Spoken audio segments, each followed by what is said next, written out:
안녕하십니까. 통일나우의 이영아입니다. 한 주간의 통일 소식 브리핑에서 전해드립니다. 지난 9월 30일 통일부는 한반도 보건의료협력 플랫폼 2022년 전체 회의를 개최했습니다.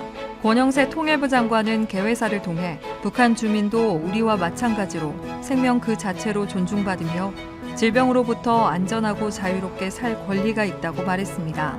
또한 우리는 북한 주민들의 생명권과 건강권을 보호하기 위해 도움의 문을 언제나 활짝 열어놓을 것이라고 전했습니다.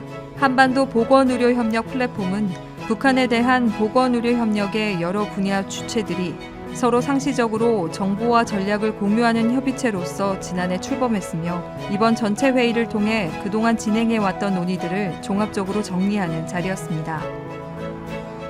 독일을 방문 중인 권영세 통일부 장관은 지난 4일 슈타인마이어 독일 대통령을 예방하고 한반도 문제와 독일 통일의 교훈에 대한 의견을 교환했습니다. 권영세 장관은 우리 정부의 담대한 구상에 대해 설명하고 북한의 호응을 이끌어내기 위해 독일의 적극적인 지지를 요청했습니다. 이에 슈타인마이어 대통령은 현 한반도 정세에 북한의 비핵화와 한반도 긴장 완화를 위한 우리 정부의 진정성 있는 노력에 대해 전폭적인 지지를 전했습니다. 분단 후 70년, 너무 오랜 시간이 지났지만 6.25 전쟁의 아픔을, 분단의 현실을 잊고 싶지 않은 사람들이 있습니다. 오늘 통일워쌈은 통일을 간절히 기다리는 어떤 가족들의 이야기입니다. 지금 만나보시죠. 에이, 통일을 왜 해? 통일에 대한 물음표를 느낌표로 바꿔주는 프로그램 통일 왔어! 통일 왔어! 가영씨, 네, 여기가 어디죠? 여기는 예. 파주입니다. 파주. 그렇습니다. 저희가 지난주에 이어서 오늘도 파주에서 인사를 드리는데요. 가영씨는 네. 우리 프로그램의 특색이 뭐라고 생각하십니까? 갑자기요? 네. 네. 어때요? 좀 되게 신선한 질문은 없을까요? 없어요. 저는 오늘 되게 진부하게 하고 싶어서요. 예. 다양한 네. 분들과 함께 그렇죠. 즐겁게 프로그램을 진행해 오고 있잖아요. 네네. 그렇죠. 즐겁고 신나게 얘기하면서도 뭔가 꼭 기억하고 잊지 말아야 될 것들이 있잖아요. 잊으면 안 되는 것들. 그렇죠. 네네네. 그런 것들을 우리가 배우고 있는데요. 오늘은요, 바로 이곳 파주 평화누리공원의 특별한 공간들을 좀 둘러보려고 합니다. 네. 기대가 되네요. 그렇죠.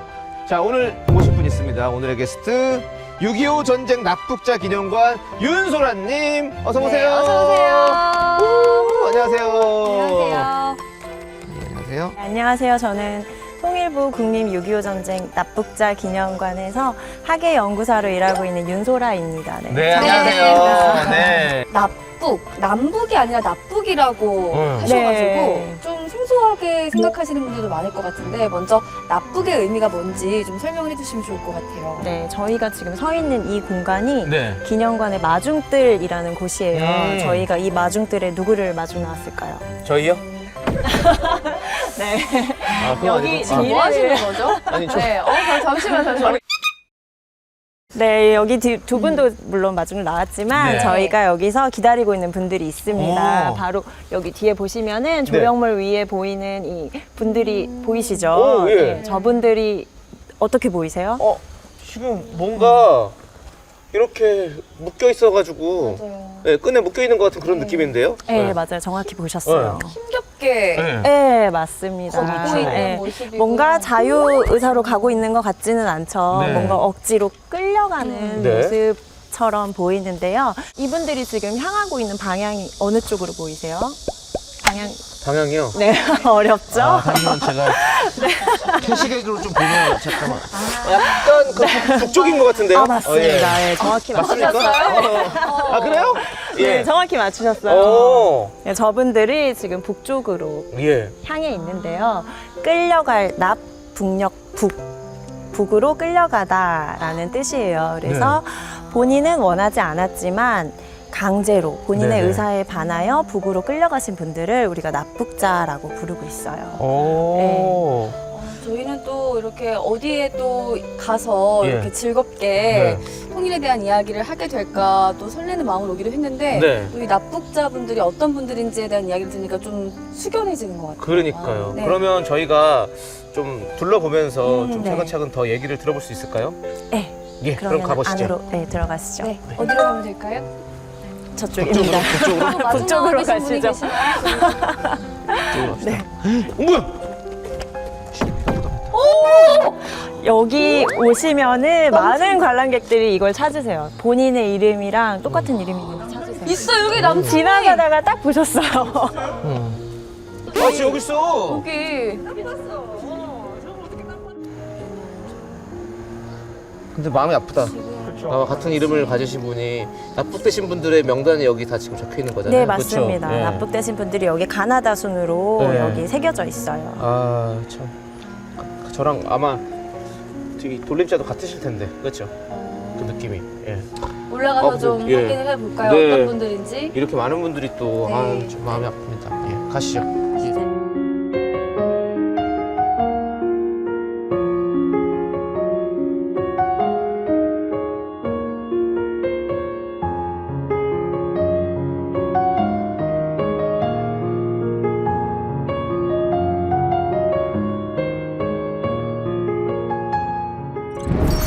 그 납북된 분들이 얼마나 좀 되는지 한번 짐작해 보시겠어요? 얼마나 될까요? 한 뭐, 가늠이 안 돼요 사실. 한 100명, 1000명? 1000명 정도. 네. 네. 그 숫자가 약 10만 명이라는 숫자예요. 10만 명을. 네. 근데 10만 명이라고 우리가 하면은 약간 너무나 큰 숫자여서 이게 현실적으로 와닿지가 않거든요. 네네. 근데 10만 명은 지방의 한 작은 소도시의 네. 인구와 맞먹는 숫자예요. 제가 음. 좀 찾아봤더니 충청도의 공주라는 도시가 네네. 그 인구가 10만 명이더라고요. 그러니까 예, 여러분 생각을 해보세요. 그 도시에 사는 사람들이 어느 날 하루 아침에 전부가 다 사라졌다라고 생각해 보시면은 그 숫자가 좀 더 와닿으실 거예요. 아, 야. 너무나도 끔찍하고 무서운 일인데 네. 이게 무작위로 끌려간 걸까요? 어떤 분들이 아, 납북이 어떤 분들이 과연 납북이 됐을까 예, 궁금하시죠? 네. 만약에 창희 씨가 네. 예능 프로그램을 만든다고 했을 때 네네. 어떤 분이랑 찍고 싶으세요? 유재석 씨랑요. 같이 찍죠? 그쵸? 예, 예. 유재석 씨 같이 예. 너무 이제 능력도 뛰어나시고 네네. 그리고 이왕이면 유명한 분이랑 네네. 찍어서 프로그램 좀 띄우고 싶으시잖아요. 그렇죠. 북에서는 이 사회주의 체제라는 이 체제를 아주 성공적으로 잘 운영을 하기 위해서 네네. 아주 똑똑한 사람들, 특별한 지식이 있는 사람들, 기술이 있는 사람들, 그리고 사회적으로 영향을 끼칠 수 있는 유명한 인사들, 이런 사람들이 필요했겠죠. 예. 그리고 이런 사람들뿐만이 아니라 전쟁 중이었잖아요. 네네. 전쟁을 하기 위해서 뭐가 필요할까요? 무기, 군인. 그쵸. 군인. 네. 그러니까 싸울 사람들, 노동력이 필요했잖아요. 네네. 그렇기 때문에 이 10만 명의 납북자들 중에 약 97%가 남성이에요. 아. 그리고 88%나 되는 사람들이 네. 30대 이하의 청장년층이었어요. 아. 네. 진짜 핵심 인력들을 완전 다 뽑아갔네요. 맞습니다. 그리고 30대 남성이면은 대부분 다 아빠죠. 그렇죠. 한 가족의 네. 가장이죠. 그래서 많은 가족들이 하루 아침에 갑작스럽게 네. 가장을 잃는 그런 비극적인 네. 사건이었죠. 아니 그러면 그렇게 10만 명이 되는 분들이 납북을 당하셨는데 뭐 혹시 소식이라든지 아니면 뭐 살아서 돌아오신 분이라든지 네. 뭐 없습니까? 정부에서도 이 사람들이 얼마나 납북이 됐고 어디서 납북이 됐는지를 조사를 네. 해서 명부를 만들었어요. 그래서 저희가 이 10만 명이라는 숫자를 추정할 수 있는 것들도 다 그때 당시 만들었었던 명부들 덕분이거든요. 그리고 정전회담 때 네. 북한에서는 지금도 그렇고 네. 과거에도 그렇고 납북 자체를 인정하지 않고 있어요. 아. 그래서 아니 10만 명에 대한 사람이 그렇죠. 사라졌는데 네. 그래서 납북자라는 말 자체를 회담에서 사용을 할 수가 없었어요. 그래서 등장한 단어가 네. 실향사민이라는 단어예요. 고향을 잃은 사람들이라는 두리뭉술한 이런 표현으로 이제 납북자들을 서로 교환을 하기로 해요. 네네. 북으로 올라간 실향사민들 네. 37명이었어요. 네네. 북에서 남으로 10만 명의 납북자들 중에 과연 몇 명이 돌아왔을까요? 많이 들어왔으면 좋겠는데. 그래도 절반은 돌아가야 되지 않을까요? 5만 명은. 네, 그렇죠. 단 한 명도 없었어요. 네, 북한에서는 남으로 귀환을 원하는 납북자는 단 한 명도 없었다라고 일방적으로 통보합니다. 그리고 70여 년의 세월이 지날 지금까지도 돌아오지 못한 채 이렇게 시간이 흘러서 아버지의 젊은 모습보다 더 나이 든 아들의 모습들을 하고 계시죠. 예. 네, 아직까지도 가족들은 희망을 버리지 못하고 기다리고 계세요. 이게 아드님의 사진인 네. 건가요? 오른쪽 네, 맞습니다. 아버지, 많이 닮아 아버지. 있어요. 네. 네, 제가 여기서 일을 하다 보면은 이제 납북 잡은 사진들을 제가 너무 많이 봐서 눈에 익었는데 어떤 분이 딱 걸어오시면은 누구의 아드님이신지 제가 알겠는 거예요. 그만큼 너무 닮아 있어요. 그래서 떨어져 있는 시간은 너무 길었지만 이 닮아 있는 가족들의 모습을 보면서 더 이제 이게 정말 어떤 추상적인 사건이 아니라 가족들이 서로 헤어졌던 이런 비극적인 정말 어떻게 보면 정말 개인적인 아픔이구나 그런 생각을 갖게 됩니다.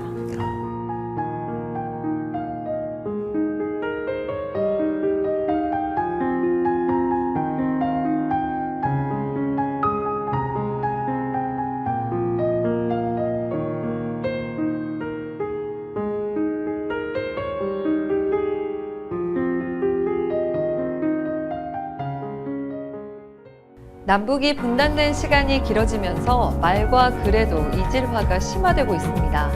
이러한 상황을 세종대왕님은 어떻게 보실까요?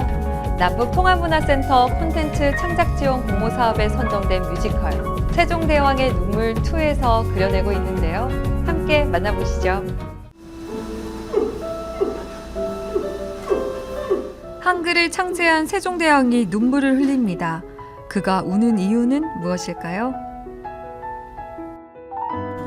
오늘날 세계에서 사용하는 말은 6천여 개. 이 중 자국의 고유한 글은 한글을 포함해 단 6개입니다. 한반도가 분단된 지 70여 년이 지나면서 같은 말과 글을 쓰는 남북한 사람들도 서로 통하지 않을 때가 있는데요. 세종대왕은 어떻게 보실까요? 통일 창작 뮤지컬 세종대왕의 눈물 2에서 그렸습니다. 이 극은 남북통합문화센터에서 진행한 올해의 콘텐츠 창작지원 공모사업 선정작인데요. 한글을 남과 북이 같이 쓰고 있는 글자라는 데 착안해서 극을 쓰게 됐습니다. 세종대왕님을 이제 하늘 아버지의 마음으로 해가지고 남북이 이게 형제인데 우리 것을 보존하는 북한과 그다음에 우리 것을 잃어가는 남한을 해서 주제를 토대로 해가지고 얘들아, 오늘 신조 새로운 영어 복습해보자. 곤싹 돈다. 곤침이 싹 돈다. 이거다 순삭하면 스불제? 스스로 불러온 재앙 오는 거 아니야? 무슨 일이고? 무슨 일이야? 신조야 민정은 신조 말 같지도 않은 저 신조 나는 너무도 슬프도다. 신조어를 사용하는 사람들을 보며 세종대왕은 한글을 만들던 때를 회상합니다. 1443년 28개의 글자를 완성하셨다. 이것이 바로 훈민정음이다. 어서 가서 말 교수에게 알리세. 아버님 전화가 오겠나이다. 어서 가세. 내가 왜 훈민정음을 만들었는지 아느냐?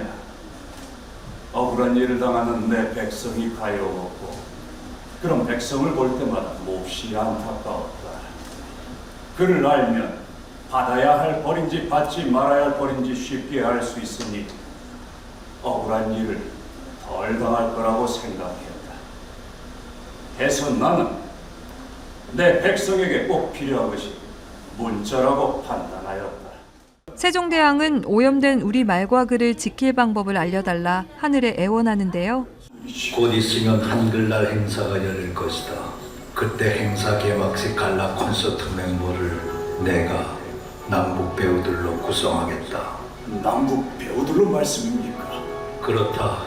남북 배우가 같이 공연을 만들고 문화 통합의 교류를 확산시켜야 신조어를 없앨 수 있느니라. 알겠습니다. 단 공연을 연습할 때 나만의 배우나 또는 연출이 훈민정음의 본뜻을 깨닫고 눈물을 흘려야 표준어를 지킬 수 있을 것이다. 실제로 북한 출신인 여배우는 남한에 와서 남북의 언어 차이를 경험했다고 합니다.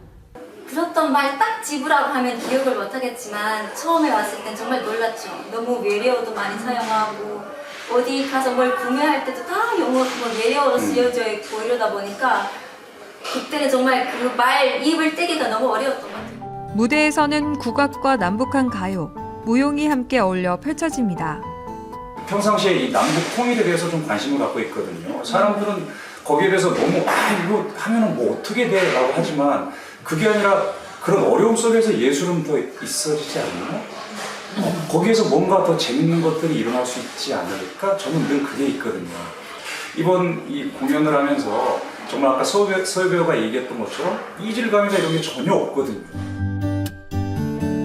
하나의 말과 글을 쓰고 있는 우리가 남북으로 갈라져 있는 것을 아신다면 실제로 세종대왕의 마음은 어떨까요? 통일 창작 뮤지컬 세종대왕의 눈물 2였습니다.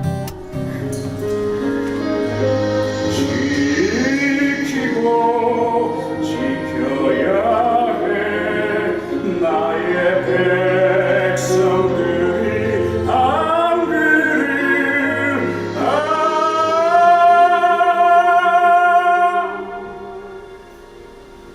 분명히 지킬 거예요. 그리고 다시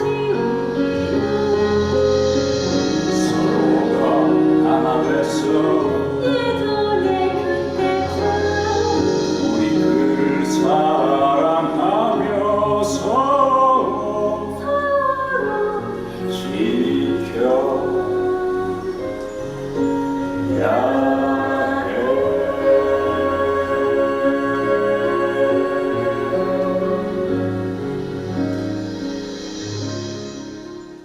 이상으로 통일나우를 마칩니다. 시청해주신 여러분 고맙습니다.